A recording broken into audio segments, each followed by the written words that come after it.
Hey everybody, how you doing? Steve Martirano here. A moment before we get into the nitty gritty here. Now, I got to remind you again. You will have our eternal gratitude if you just click that subscription button. We need your support in that fashion. Hit the button, subscribe. We'll love you long time here on the Behavioral Corner.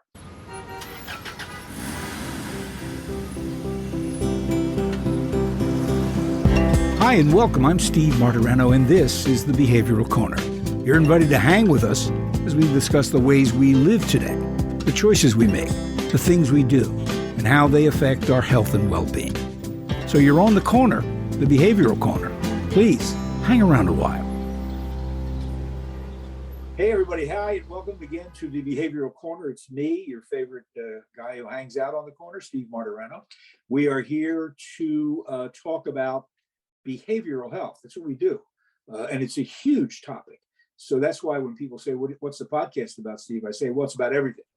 Because everything, one way or another, is going to affect our behavioral health. Decisions we make, the way we feel, choices.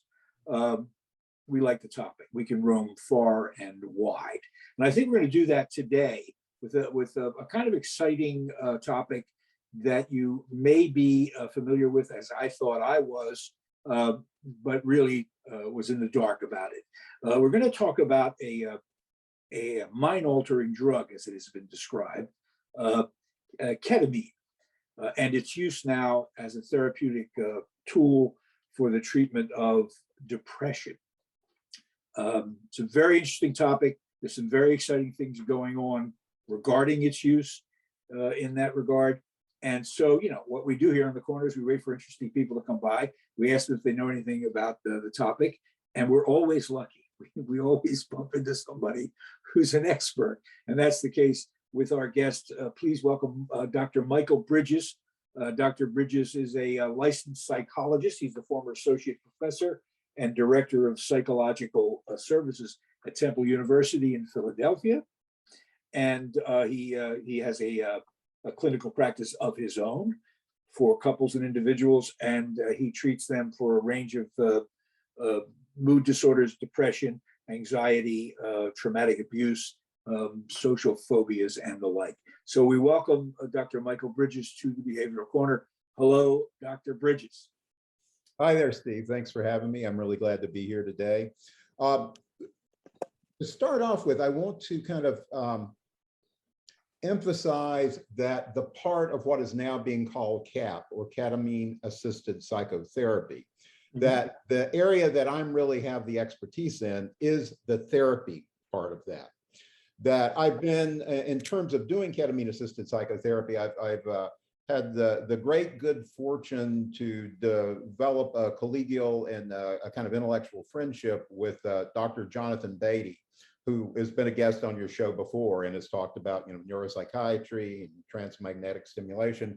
But he and I met a few years ago where I was giving a presentation on kind of the research of the time about what many people are so excited about, kind of psychedelic assisted therapy and the renaissance in using psychedelics in psychotherapy.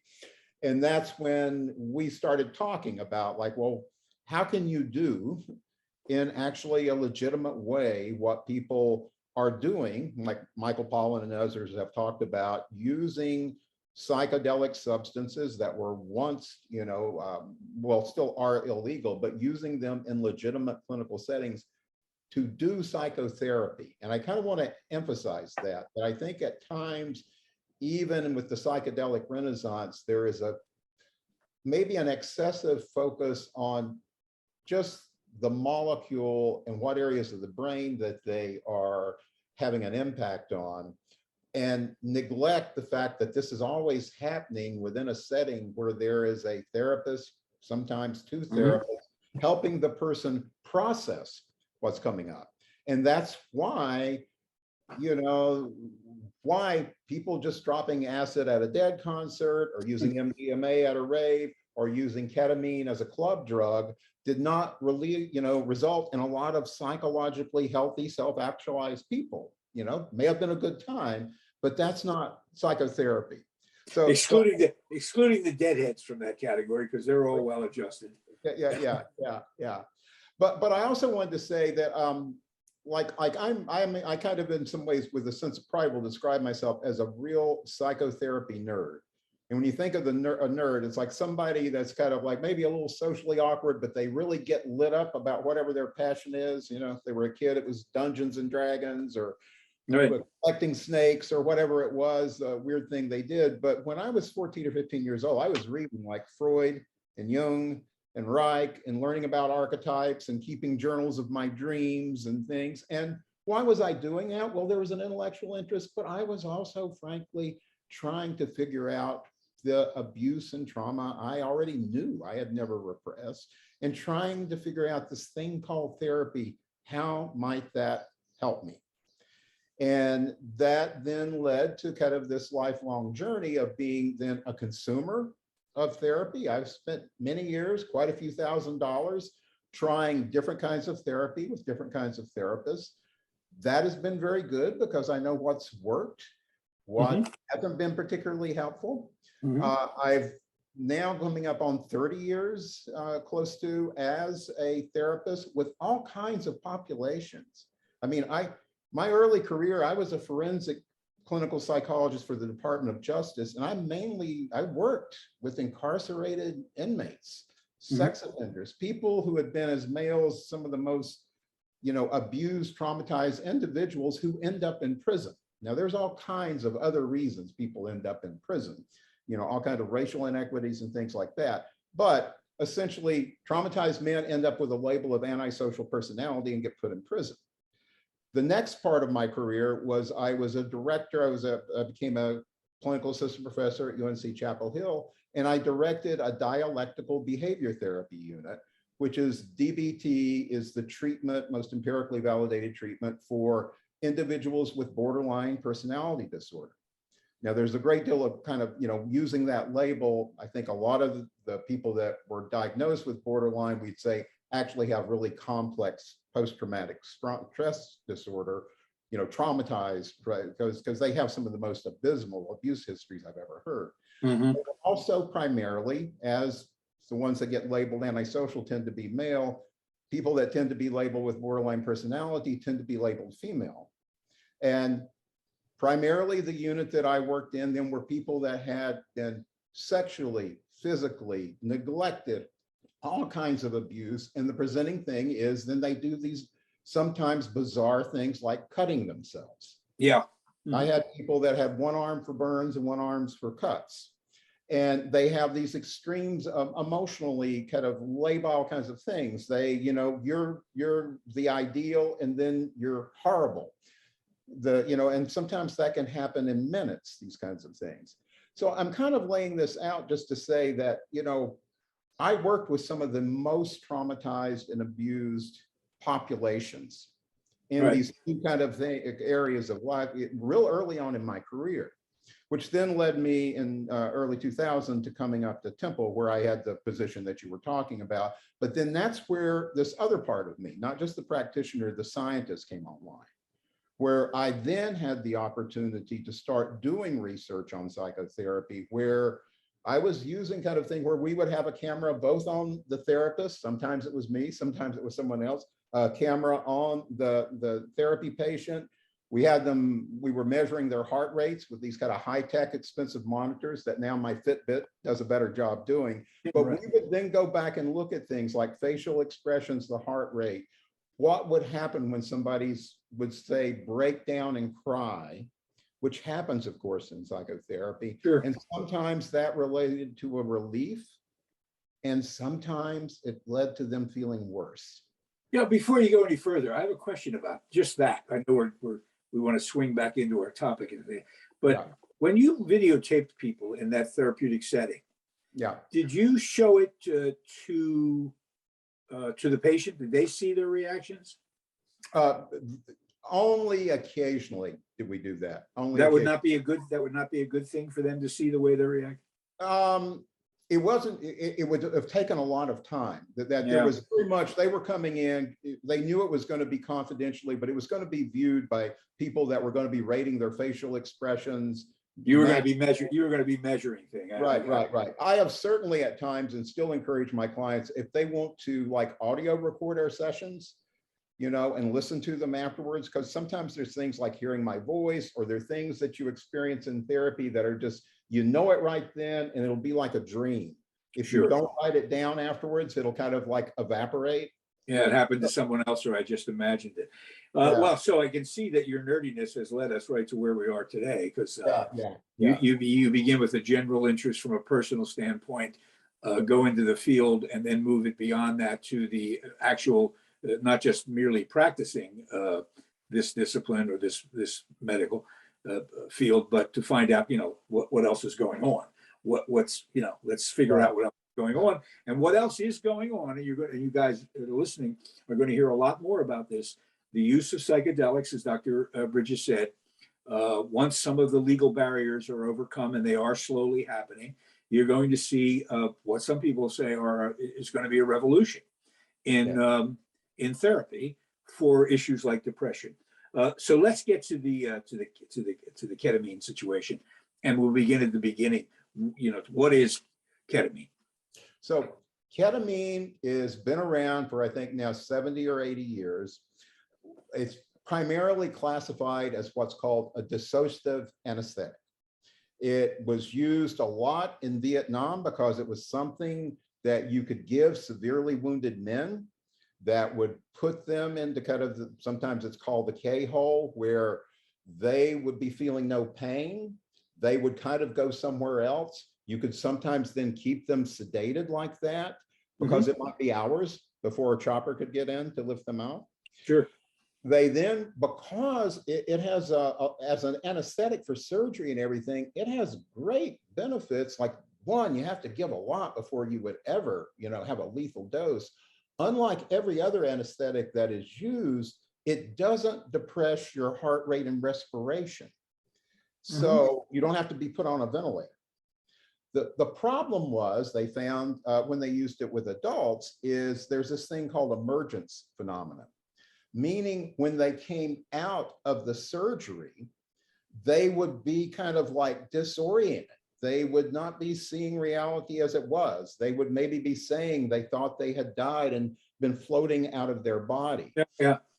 And so that was very disorienting, particularly for adults. Now, they still use ketamine a lot in pediatric surgery. When my daughter was about 2.5, she rolled off the side of the bed and just cut her ear open on a nightstand. We rushed her to CHOPS. It was on a Sunday. They had a pediatric plastic surgeon on call that came in, and she's screaming, all these people, you know, with the, you know, their mask and everything on and lit up goggles, and they give her this shot of ketamine, and she's just calms down and is kind of staring off into space. Now, she went through the surgery just fine. You can't even see the scar that was there. We're very thankful to CHOP. We put her in a little seat and start driving back to Manioc Roxborough, and you can tell she's kind of looking around and smiling.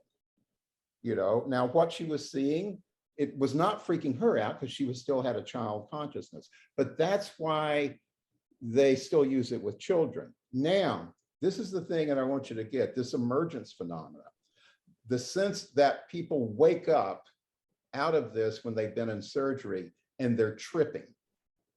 That is what's disorienting.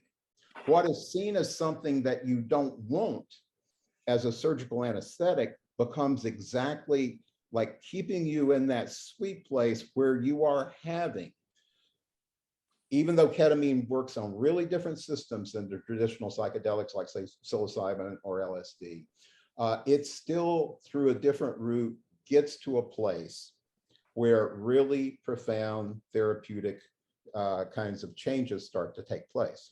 And it's in that context, that phenomenon of emergence that you talked about, that folks like you and others have, what is it referred to? Use that drug in an off-label sense, right?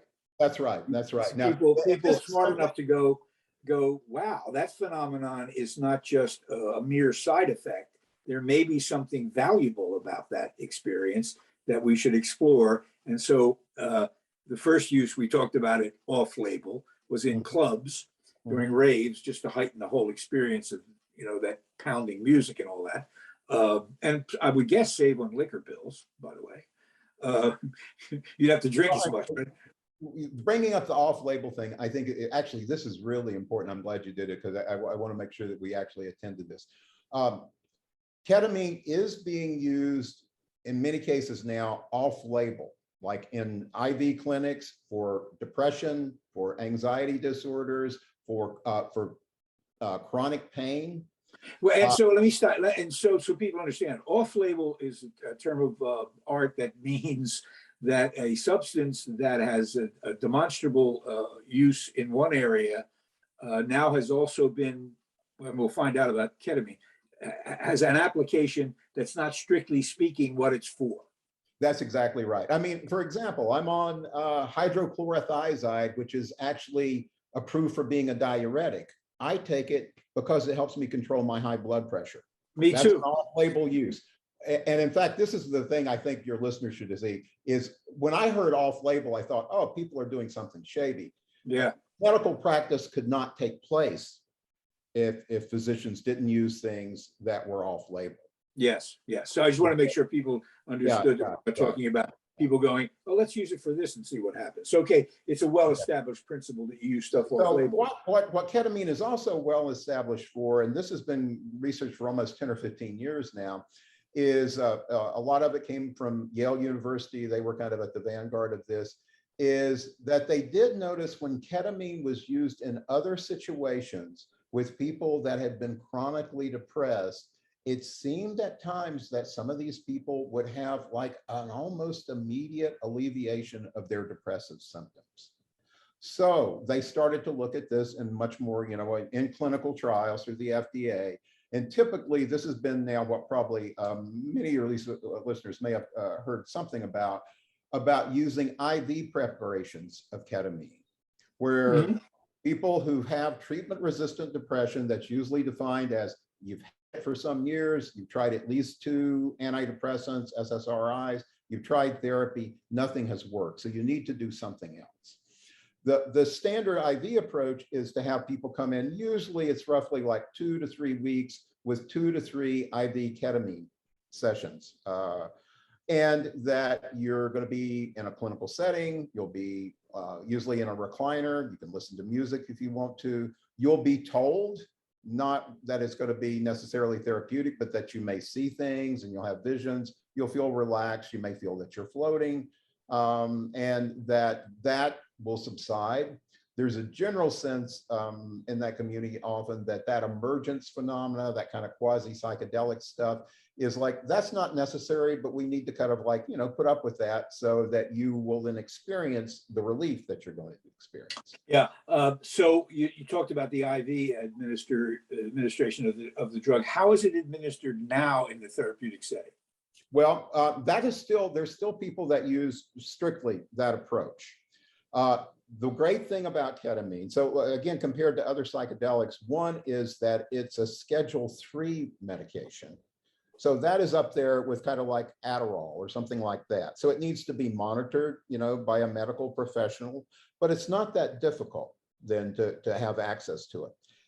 It's been off patent since the 80s, so it's not that expensive any longer. And that it also it's multimodal in how you can administer it.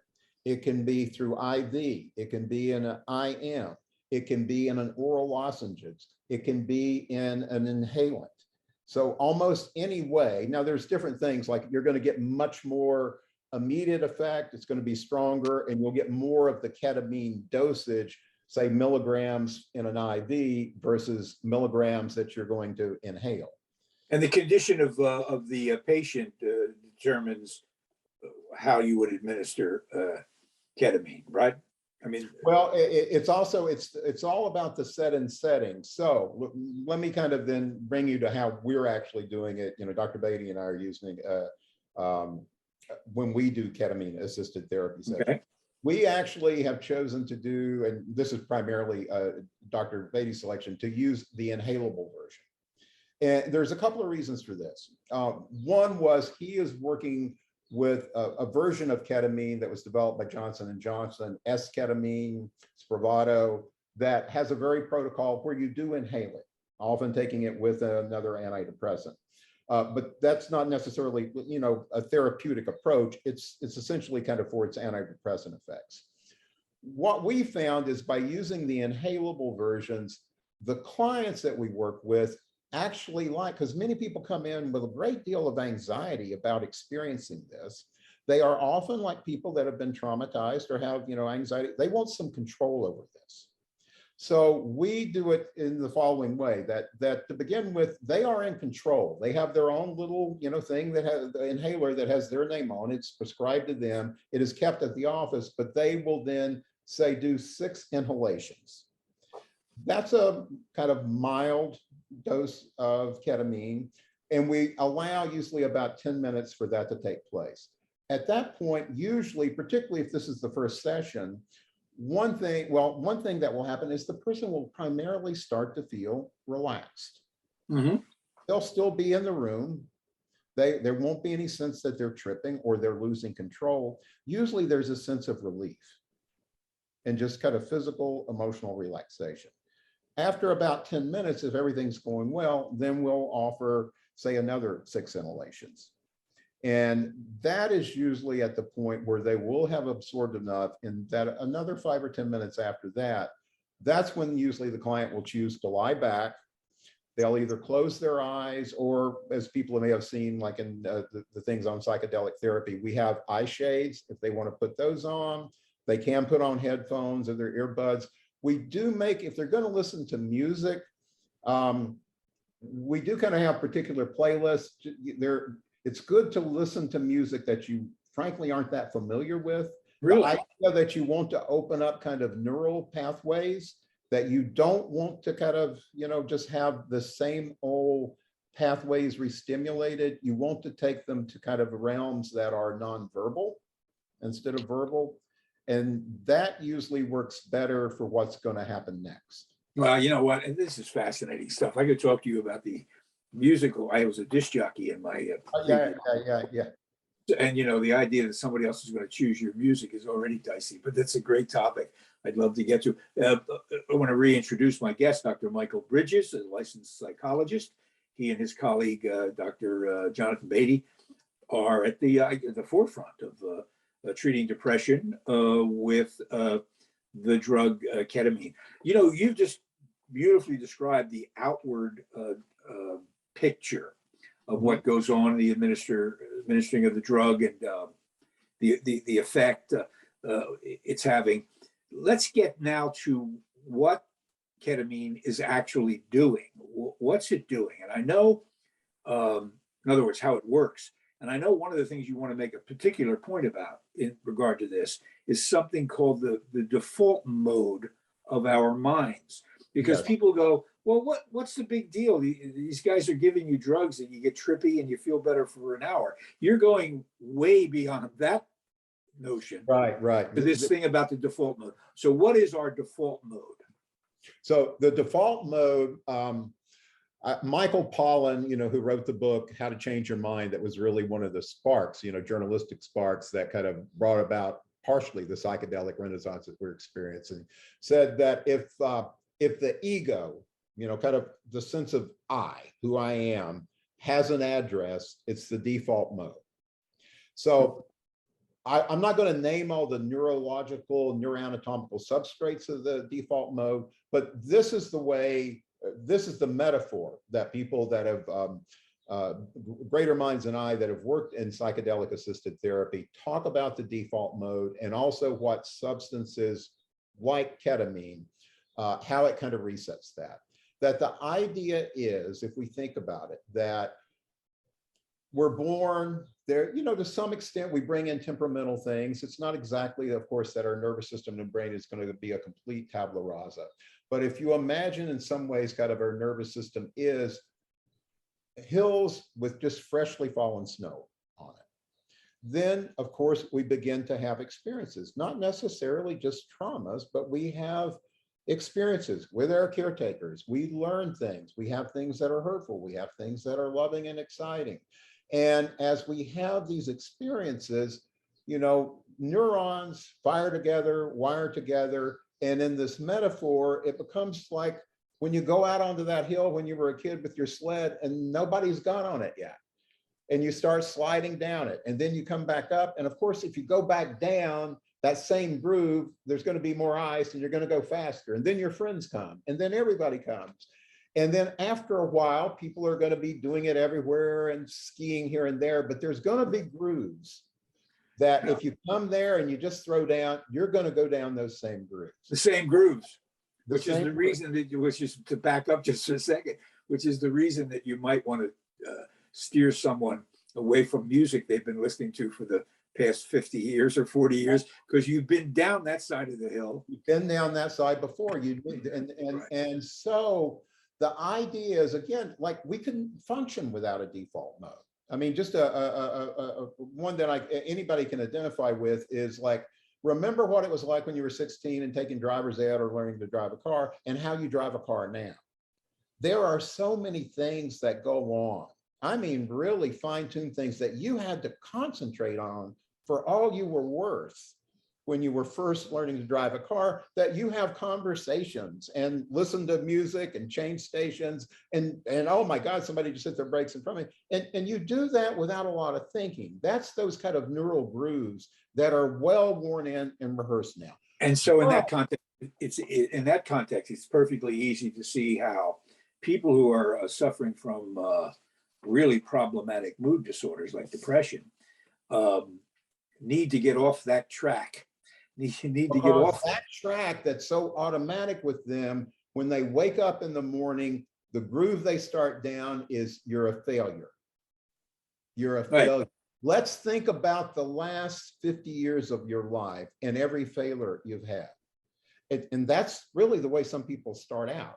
In fact, I would guess that in the metaphor you've used, as the depressive person wakes up and sees the hills and slopes and sees them well traveled, and they're all negative. They're all negative. Well, I think that you're right, except I would say there isn't that level of awareness. Being able no, very, very deep. Just you just start down the slope.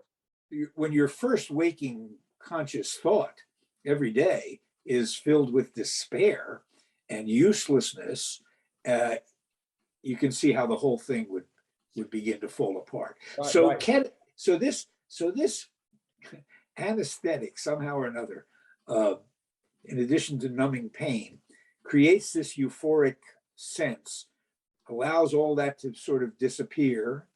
And that's where you talk about the therapeutic benefits of this. That's where the work has to be done, right? So the idea of resetting the default mode is that a medicine, a molecule, say like ketamine, it's also, of course, been applied to the psychedelics, is like it takes your mind, and it's like your mind is a snow globe and you shake it up. And so for a period of time, the molecule turns off those grooves. And there is a moment then where you said euphoria, but I actually do think that this is really an important phenomenon. Well, it's like this. One, people start to notice. This is like I'm going to walk you through like what my clients tell me it's like as they start to experience ketamine. Yeah. One is there's that almost immediate relaxation, a sense of like what people will often talk about. I remember one woman saying, I can feel it. She says, wow, I feel like that's the first breath I've taken in weeks. It feels like there was a weight just lifted off my chest. So there's immediate physiological, emotional relaxation. Then there is a sense, the second phase is kind of a place of peace and quiet. That there is the relief, and they will then say, it's like, I don't hear that voice that tells me I'm a failure. Mm-hmm. It's funny, I'm not thinking of being suicidal anymore. Right. Wow, I'm not ruminating, about my bank accounts anymore. And so there's often then a sense of like, wow, I have a lot of respect for the word relief. It's such a relief. Mhm. And what's interesting is, and I guess this is a universal phenomenon, is that for many people, that's the first time they can feel and are aware of an alternative to feeling bad. You're exactly right. I mean, that is really to hear somebody say, like, I cannot recall a time in my life where my mind has been this quiet.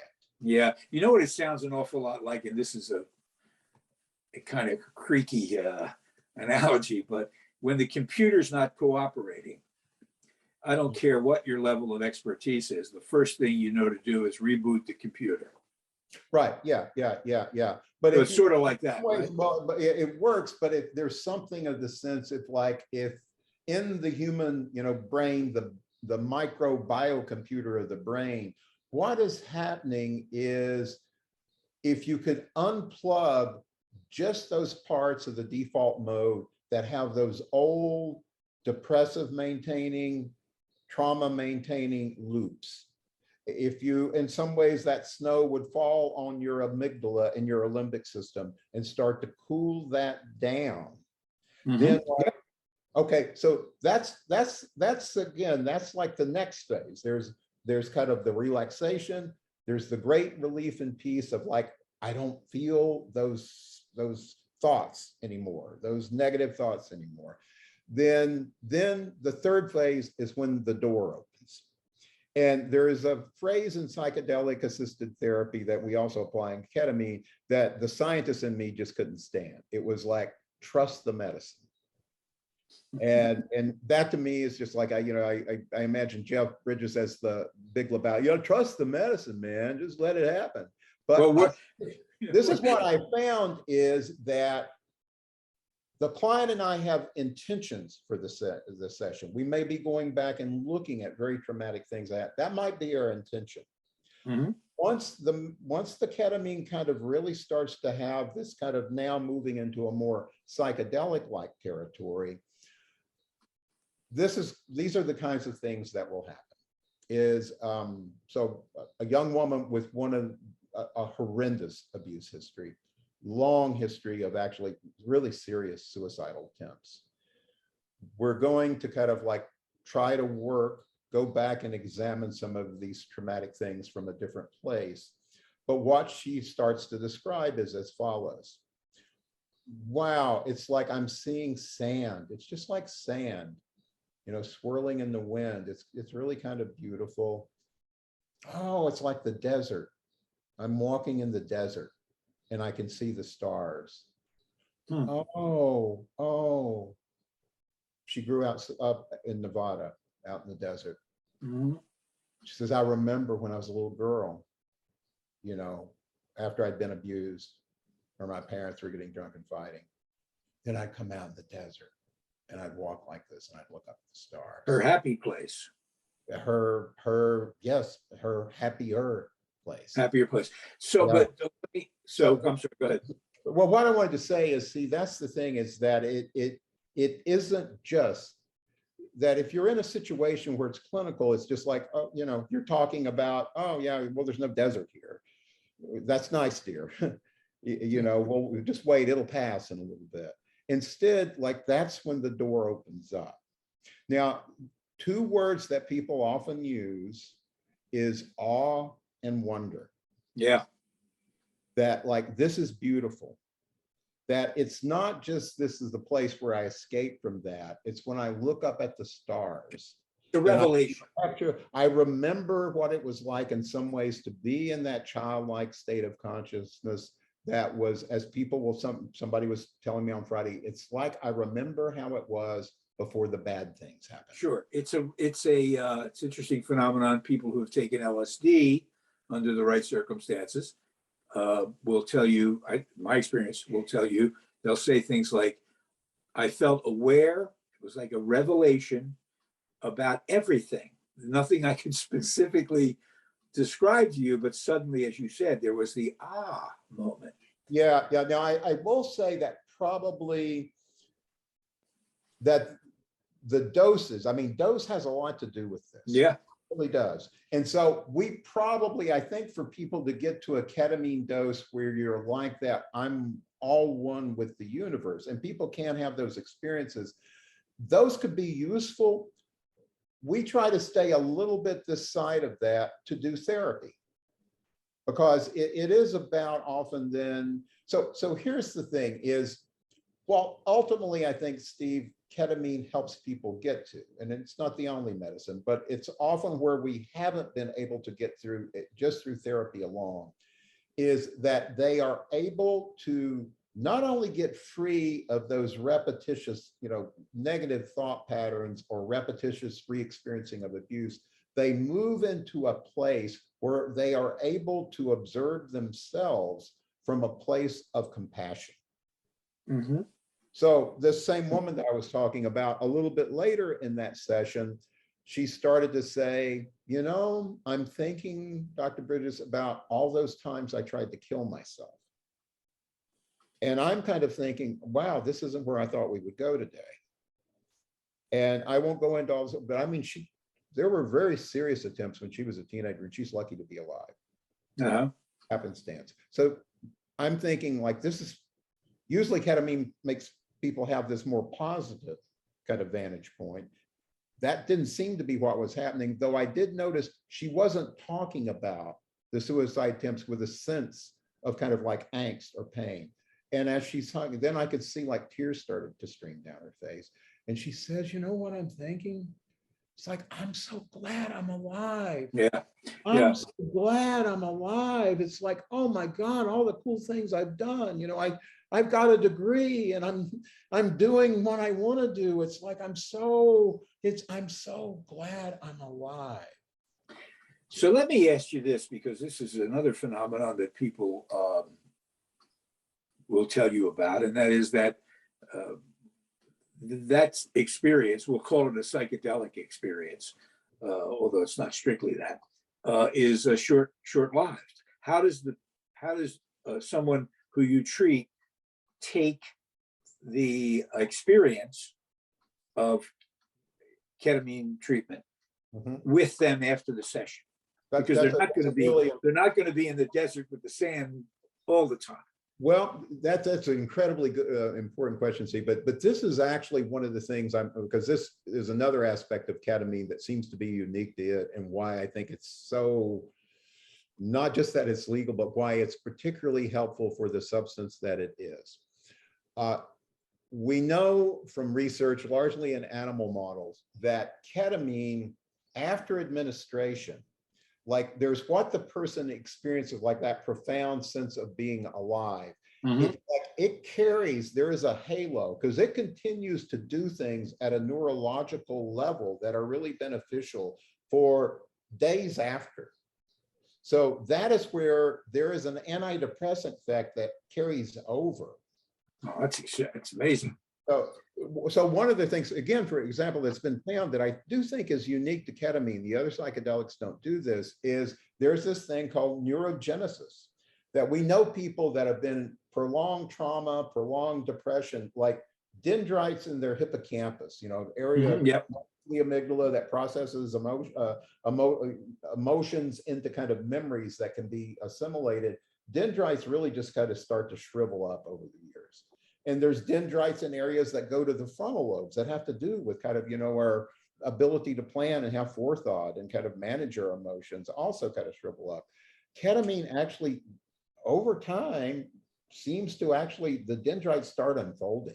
It actually seems to be repairing some of these neural pathways. Well, you know what? I mean, the more we learn about brain chemistry, the more amazing the whole thing becomes. The idea that things like trauma and depression can actually destroy gray matter in your head.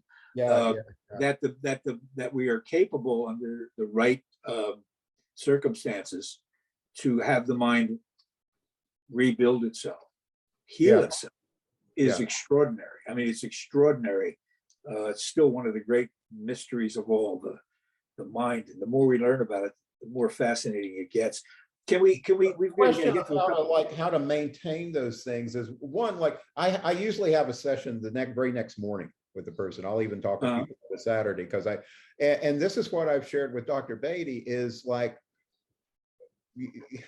it was one of the things that just was kind of unexpected. Like the person would come on their Zoom screen and I'm kind of like, you know, hey, Dr. Bridges. And like, again, they're, you know, they're smiling, their face is lit up.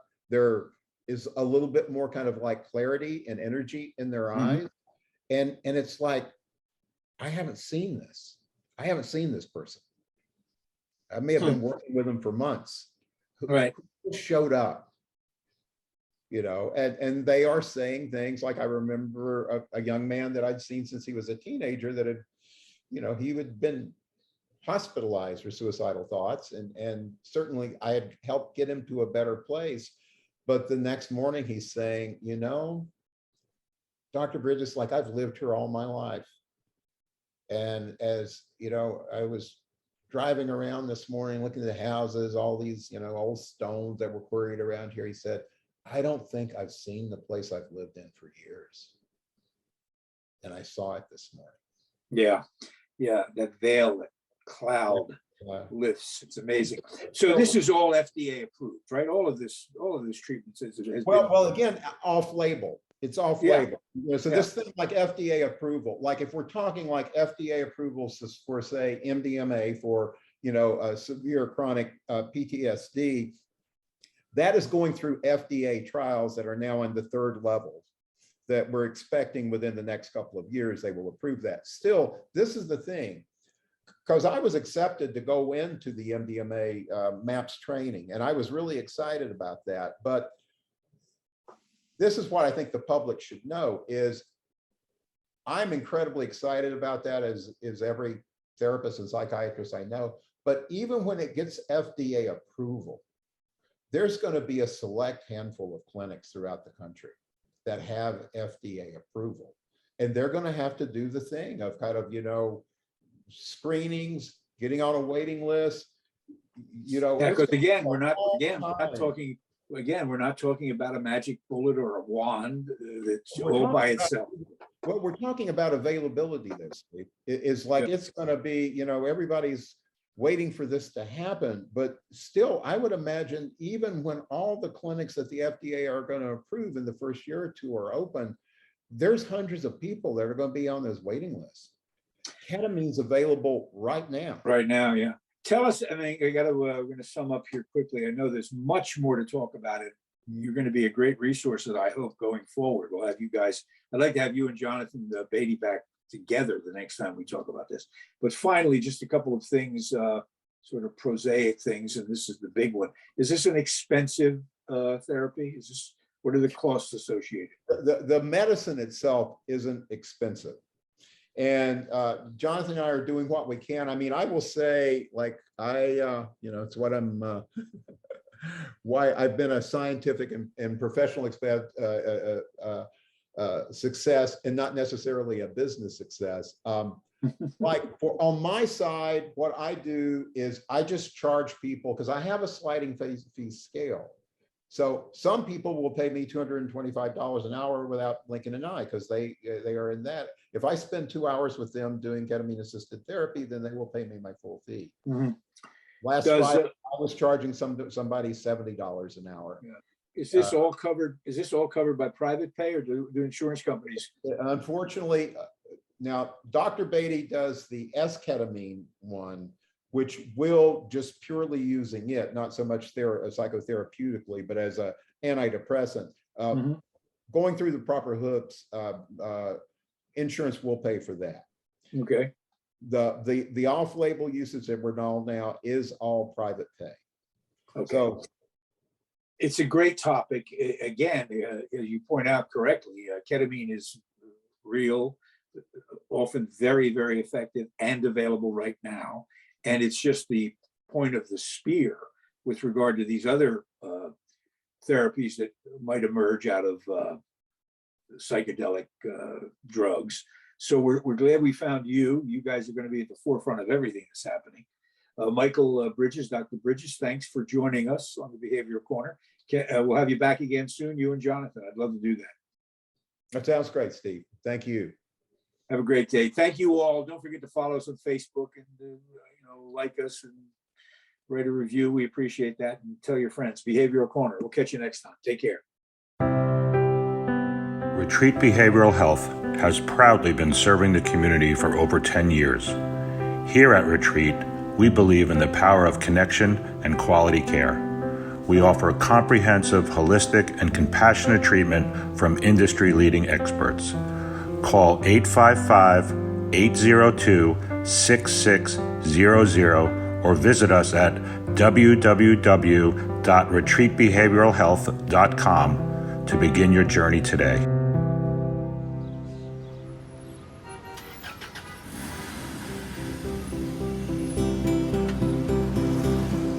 That's it for now. And make us a habit, hanging out at the Behavioral Corner. And when we're not hanging, follow us on Facebook, Instagram, and Twitter on the Behavioral Corner.